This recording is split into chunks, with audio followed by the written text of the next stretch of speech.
Hi everybody, I'm DJ Sixsmith. You're watching Sit Down. Ryan, Michelle, Bathe. Yes. Love it. Good to meet you. Nice to meet you too. How's everything going? Everything is going great. You got something pretty cool coming up. Yeah, look at me. I'm gonna start learning how to take pictures without opening my mouth. I think everywhere I go. Is that your go-to smile? Oh my God, when I was at school, I looked at pictures of me from high school and college and I'm like, am I trying to catch flies? Everything is... So yeah, one day I'll learn how to be a proper lady, like these two proper ladies. I think it's just hard to naturally smile when you know you're gonna get a bunch of pictures taken of you like this. Probably, well, and I was just so happy. Look, I was standing next to Jill Scott. Yeah. Who wouldn't be like? You gotta be pretty hyped. I was so hyped. I mean, First Wives Club coming back in this form too. I know. Gotta be super hyped about nice that. Font too. Yeah. I think anyway. Yes. This Paramount Network is. I'm not going to go there. It's all good. No, but it was truly working with those two was a dream come true. We had so much fun, and it was First Wives Club, which was such an iconic movie and such an important movie that I just think it's I told someone earlier today that it feels like passing the baton. It doesn't feel like a reboot. It feels like this is a story that should have gotten even more time to tell. So now that we've got this streaming service and we've got, time, we're going to make it into a series and delve even further into these stories with these amazing women. Our amazing characters have to share with the world. Well, I love the climate that we're in too, because you can take something from the '90s and make it its own thing, right? So people are coming in for it because they know First Wives Club, but now it's totally transformed. So what was it like for you guys, kind of unpacking that and playing around with that? Well, that was really very much on the writer's side, and like I said, I think that they just were it was a much more hat tip homage. They knew what the basic structure was: 3 women, husbands. Conflict, go, right?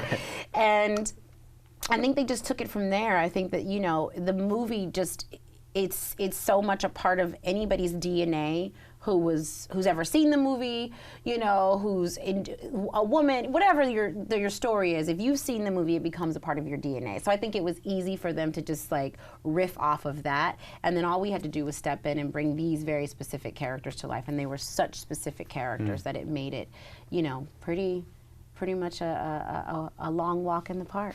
Were there challenges with it being so specific, or did you like the fact that it was honed down that specifically? I liked the fact that it was. To me, the more specific, the better. I had an acting teacher, Ken Washington, may he rest in power, who would always talk about be specific. And he was from New Orleans, and he was be specific. But that he really impressed that upon all of his students, and me in particular. But it's really true. The more specific you could be, the more universal the story is. When things are general, no one can find themselves in it. It's a mess. It's a mishigash, Yeah. But if you really can get specific, then that's where the gold is. Was Ken Williams from NYU, or where did you cross paths with him? 2 places, actually. Ken Washington. As a matter of fact, Santino Fontana is in Tootsie. Oh, and that was Santino was one of his. That's how I met Santino, actually. Ken Washington was he worked at the Guthrie, and he was responsible for their BFA program. So they now have a BFA program with the University of Minneapolis, University of is it Minneapolis? One of those schools? Yeah, one of those, yes, anyway. University of Minnesota? I think it's the University of Minnesota at Minneapolis. I got you. I'm just trying to get it right, because And so they now have a BFA program with the Guthrie. And the Guthrie would do this summer program called the Guthrie Experience. And you would go, if you were in grad school, they would audition you, and then you would go and spend the summer just sort of getting to know a regional theater, to try to encourage students not to just go off and do film and television. Here I am. Here I am. But I did go back and work at the Guthrie, so if so y'all want to have me back, I'll go back. Yes. But anyway, it worked. I memean, I really do feel like I have a kinship and an affinity for the Guthrie, and Ken Washington was amazing, and that's how our paths crossed. And then he did direct us at NYU. Nice. Yeah. So how long were you at NYU for? I was there for 3 years. 3 years. Yes. Wow. 3-year program. What were some of the lessons you learned along the way?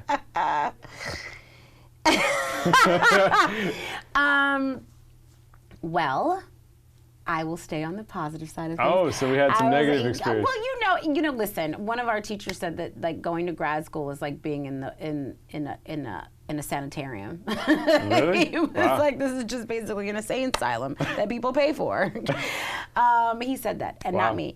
It was, you know, we at NYU, it's different at other schools, but NYU is a very small, we don't have a lot of space, quite literally. So there's 3 classes, each one has 16 people in the class, and the teachers all in a very, very, very small space. So it becomes a pressure cooker, because what you're doing in grad school is you're just reliving all of your trauma in a supposedly safe space, and you know, but that's where you mine your whole life experience, so that you can put yourself together as this artist that knows how now to access all of those things.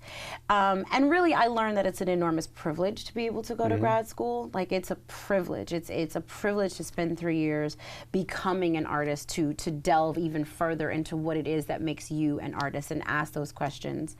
And it is a privilege that I will always be grateful for, in all honesty. And you need time to kind of unpack some of those emotional things you go through just in that time in your life, right? Yes. Let alone in acting. So whether you're doing it in grad school or doing it in the industry, it's a really critical time. So I'm sure you learned a bunch of things about yourself, and even the negative stuff, I'm sure, has shaped you to help you positively in the future. Oh, for sure, for sure. And you know, and I graduated feeling very independent. And I do think it gave me what I didn't want to do when I realized I wanted to be an actor.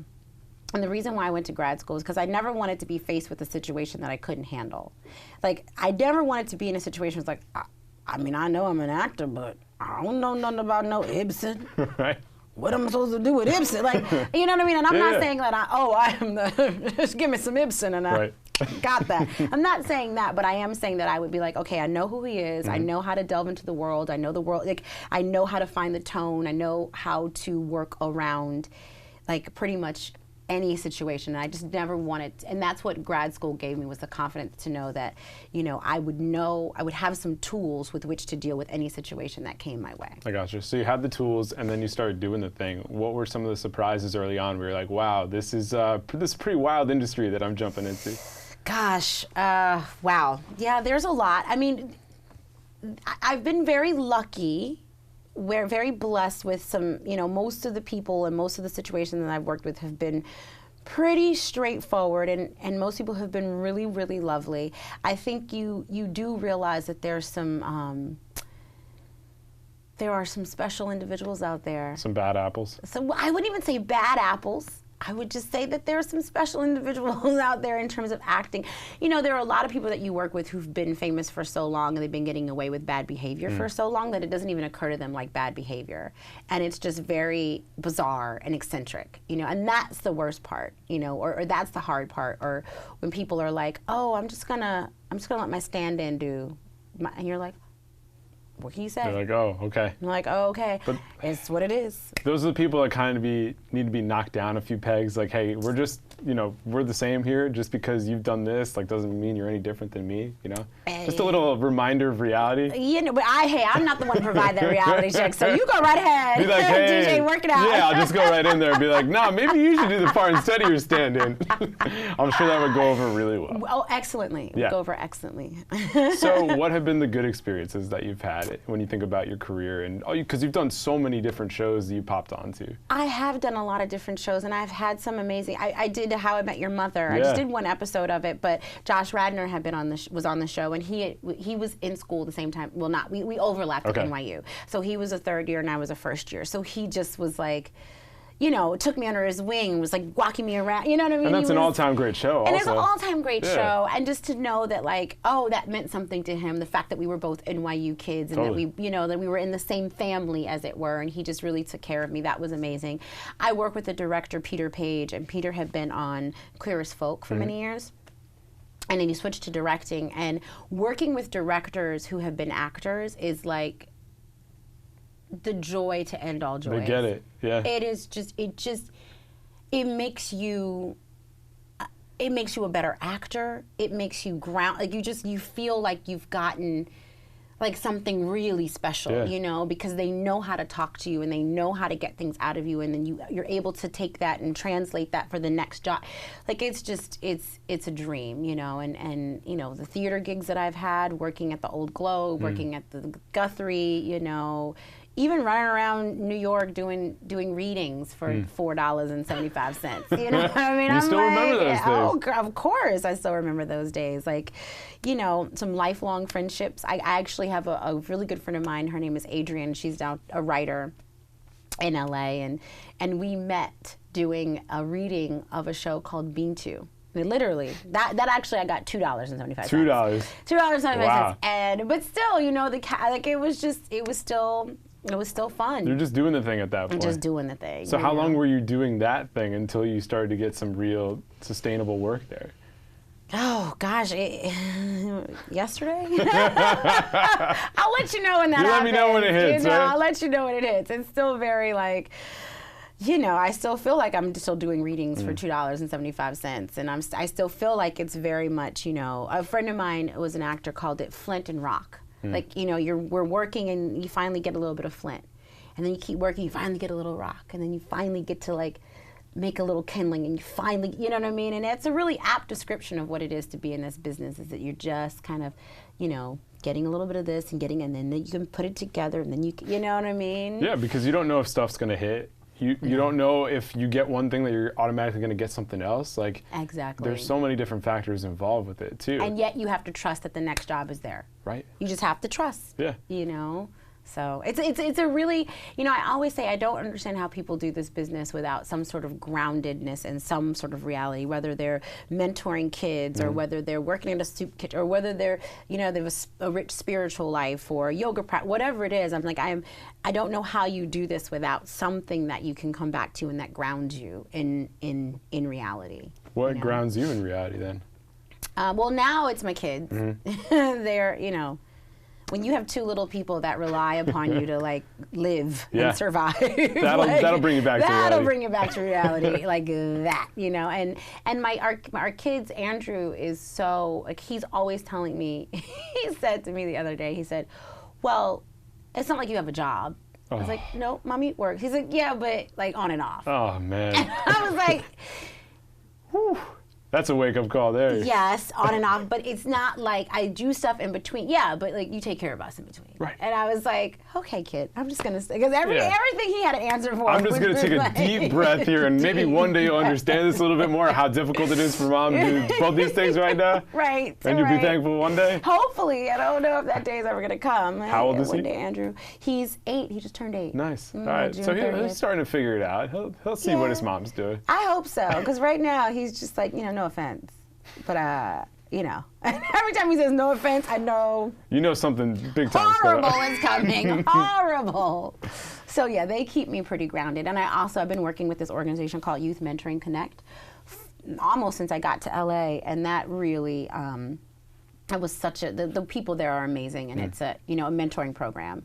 And every year we take the girls up to the mountain and, you know, we're supposed to be mentoring them, but often I feel like they're mentoring me. But you know, that's kind of what it is. Absolutely. And you realize like the continuity of so-called being in the position to tell somebody, and you're just not. No. You know, like, and you're in no position to tell. You learn more from them sometimes than I feel that they learn from me. So, but I've been doing that for some years. So, you know, between those two things, I feel like that's how I kind of go back to reality, as it were. I like that.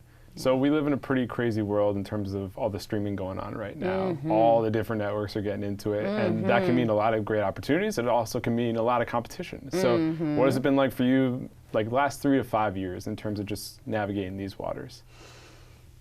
Well, it's been really interesting for me because the last 3 to 5 years have coincided with, you know, Sterling's career. You talk about flint and rock and kindling, it just like went it's just fire, an explosion. You know, so that's been interesting.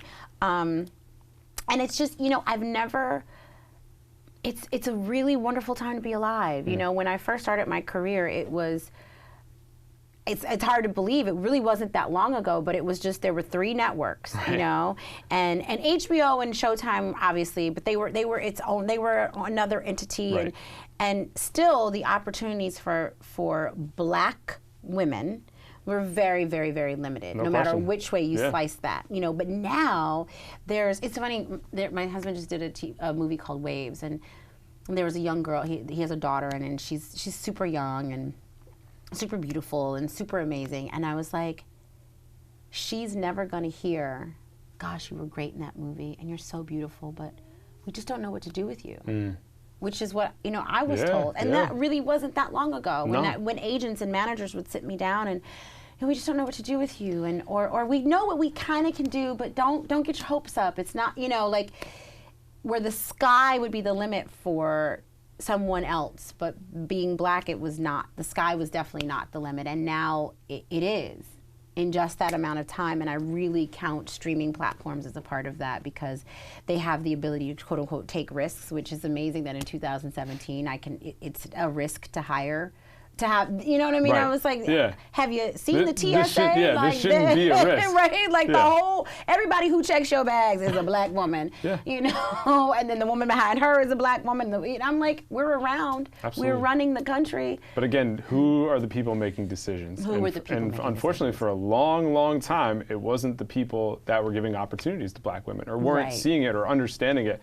Now we have some different players in there. Now we have some different, and those people who, even if they are still in the game, they know now, like the things that were said to me, you could never say. No, you could absolutely never not. say. And now. they shouldn't have been and they said. shouldn't have been No. said. They should not have been No. said. Like I could tell. Like I remember going. I was on a TV show, and it was in the contract. It was in the actual contract that they were not going to do my hair. That I had to come to set, camera ready, Oh my gosh. where my hair was concerned. I mean, literally. And on that same show, I remember telling the woman what makeup I used, and she was like, "Oh my God, that's way too light. Like you're so much like you're like it was Bobby Brown. You know, you're like a Bobby Brown 9.5, and I was using 7, and I was like, okay. And then we're working, and they were testing. They were like, I was like, what's wrong? Because they kept sending me back to the makeup, and finally they sent me back to the trailer to redo my makeup. And I was like, is something wrong? Because no one was telling me anything. And somebody finally was like, well, they just think that your makeup looks a little dark. They think you look dark on camera. They don't understand why you look so dark. And we're all telling them, do they know she's Black? Oh my gosh. And I was like, okay, I'm just gonna take it. But you know, there was you had no power to say anything. I'm sure you felt powerless. Completely powerless. All I could do was zip my lip and see if this woman could figure out which foundation to use. You know, and listen, again, it sounds like I'm talking about something that happened in 1930. No, this is very back in the day. Like, no, it was not back in the day. Like I don't want to date myself, or tell you dates so you could put together which show I'm talking about.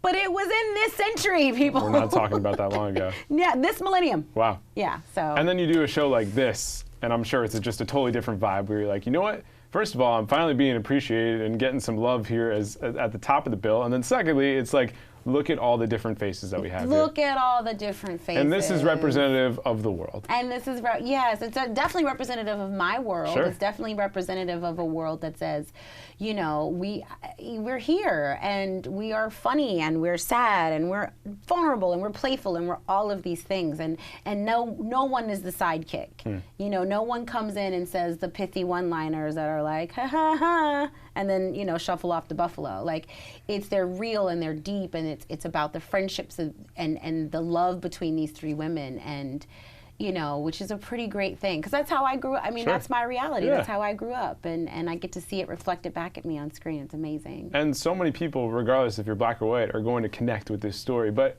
because we're specific. Yes, exactly. Yes. It comes full circle with that. Full circle. But even for the people that are ignorant and just don't get it, like your husband obviously experienced it with Black Panther. Like not only was it an amazing movie, but it's a box office success. And for the people that still doubt, it's like, here are the results. Here are the numbers. You can't deny it anymore. Right. Same with some of these other shows. It's like, listen, there is an audience for a show like this, and that's when it really shuts those people up. Right. But haven't we been? I mean, if you look at, I could name. I mean, Good Times was a success. Yeah. The Jeffersons was a success. Like we can go back. It's just I think that the people.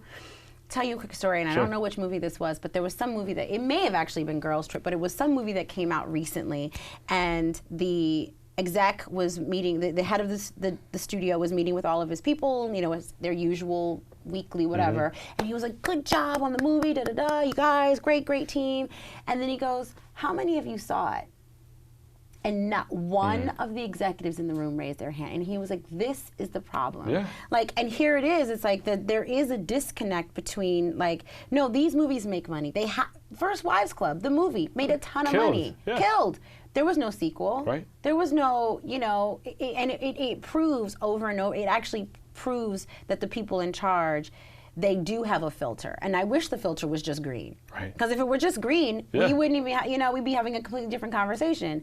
But it's not just green. The filter is very specific to these very specific men with a very specific idea of what is and is not a hit in their book. Right. You know? Looking through their specific lens, and most of the time their specific white lens of what they actually connect with. Yeah. And that's a huge problem. Exactly. Well, I didn't like it. Well, it wasn't for you. Right.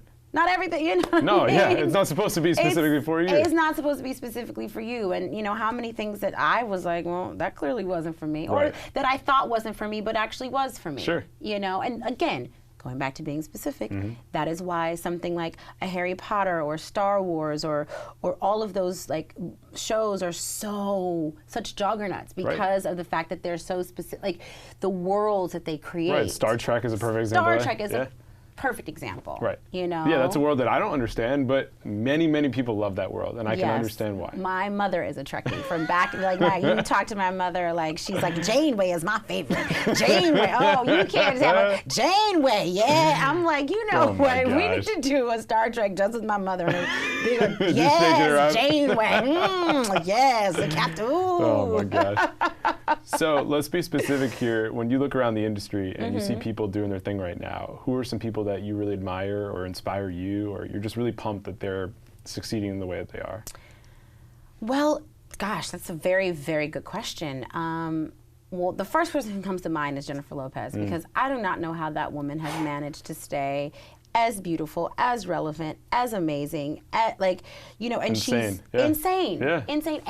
And you know, at the beginning of her career, I bet you a Hustlers couldn't have gotten made. No, but the absolutely not. fact that she is now such an amazing person and an amazing artist and an amazing sort of icon that it's creating jobs for all these other women. Like now we were gonna have this movie about these strippers who con men out of their, you know what I mean? But they get to be these sort of anti-heroes. Totally. And there's a ton of them in the movie. Like, I was like, I thought it was just Jennifer, and they were like, no, it's Constance Wu and Lizzo and Cardi B, and you know, and you've got Palmer's in it. Keke Palmer's in it. I'm like, yo, like this is amazing. Legit. This is legit. This is such, and I really, you know, I credit Jennifer Lopez for staying the course and making sure that, you know, her impact is not just for her, but also now all these other women get an opportunity, and which I just think is amazing. And also, you know, I would love to know what she's doing. Yeah, what's the secret? What is she eating? What's the secret? What's she like? Can you let us know, Can J-Lo? we know, please? Please, J-Lo. I love you, J-Lo. Obviously, Issa Rae. Yeah.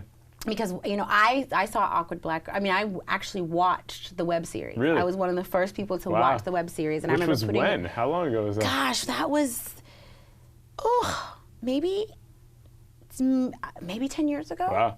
Maybe 10 years ago, maybe 8, yeah, because I remember Shadow and Act it was still sort of in its infancy, and I remember like going on Shadow and Act and being like, oh, it's amazing, it's Bond, and I put it on my Facebook page, and like, you know, like it was, and I didn't even know she had gone to Stanford until, you know. Until years later, yeah. So I really appreciate what she's managed to do.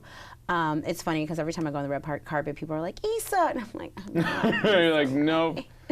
I'm sure that's super annoying. It's so annoying, and people will insist. They're like, no, and I'm like, I know my name. I know people my name. insist? They insist, no, and then they get embarrassed because they realize that they're like confusing two black girls, and then they're like, no, you have to be Issa. They're like, please, don't be the other black. And I'm like, no, I'm the other black girl. Yep, I'm right. Yep, that's it. But black people do it too. So it's not, when black people do it, I'm like, oh, I guess maybe we do look alike. Like, really, sister, you think? Okay. But you're like, can you just call me by my name? Or if you don't know, don't insist that I'm somebody else, right? That's the worst part. Just be like, hey girl. Yeah. Hey girl will always work. Absolutely. If you don't know my name. Or just like, hey man, like if I forget a name, like I'm just trying to mumble it real low. Hey, what's up? You know, like otherwise I don't want to look stupid. Hey Slugger, how are you? Yeah, Slugger, that's a good one. Now you can never use Slugger. Nope, not now people. Like, I'm giving out all my tricks here. But bro will always work. Bro's always good. Yeah. So when people check this show out, what are some of the big thoughts you want them to have when they're sitting and kicking it with their friends and family?